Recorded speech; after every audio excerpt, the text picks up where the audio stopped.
Where is the educational value to our students? At this month's Elgin School Board meeting, a parent got up and told the board thousands of dollars have been spent inappropriately at the middle school. Not a single board member said anything. No questions, no follow-up, no nothing. And we wanted to know why. So through an open records request, we received a copy of every dollar spent on the middle school's miscellaneous account in the past 14 months. 659 pages of financial records. And parents say what we found is tough to digest. It was all the time. It was constant food, food, food. And that's when you looked at the receipts, it was almost all food. The account in question is a campus activity fund. Everybody on campus contributes, and it is not taxpayer money. Instead, it's funded by a variety of sources, including concessions, student door-to-door fundraisers, and other student-generated revenue.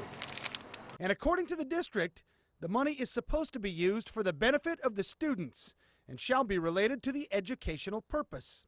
Instead, we found more than $1,000 spent on breakfast tacos, hundreds gobbled up in donuts, another $1,500 in barbecue at Southside Market, pizza, and teacher appreciation meals. Most of the money is benefiting is going toward the teachers, and not that the teachers don't deserve any rewards, but that's not the intent for what the account was set up for. The daily ins and outs, the checks that are written, the money goes in and out, that's all handled at the campus level. Chris Ollier is the assistant superintendent of business. He tells us that miscellaneous account is solely at the discretion of the middle school principal, Reza Cooper. She is the only one who can sign the checks. And receipts show her faculty meetings include meat trays, fruit assortments, and salads. They buy ice cream with whipped cream, chocolate syrup, and sprinkles with cherries. All said and done, more than $3,000 on faculty meeting food. And because that money is solely spent at the principal's discretion, the district says it's perfectly legal. Fair, right, legal, all those things. I was told by a lawyer many years ago, you know, fairness has no place in the legal system.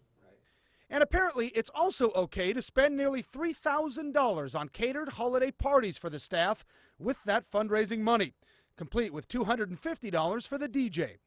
But it's the teacher lounge supplies that really caught our attention. Principal Cooper spent $126 for the teacher's lounge, but the receipt looked more like a tailgating party with charcoal, lighter fluid, 10 pounds of hamburger and hot dogs with all the fixins.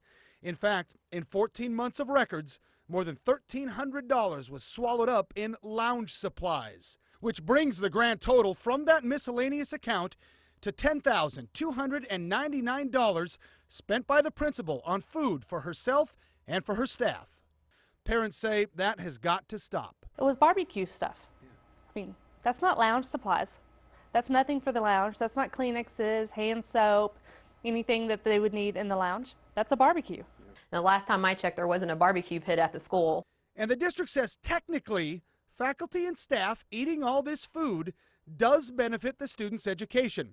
The middle school is underperforming, and they say a happy staff will help students in the long run despite where that money is coming from.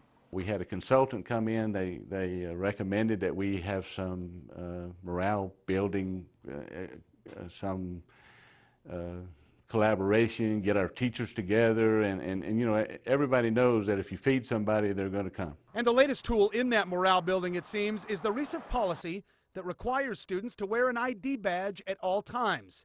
If they're caught without one, it's a $1 fine or immediate in-school suspension. Replacing the badge is $5. So where does that money go? Well, to be exact, $2,490 straight into that miscellaneous account.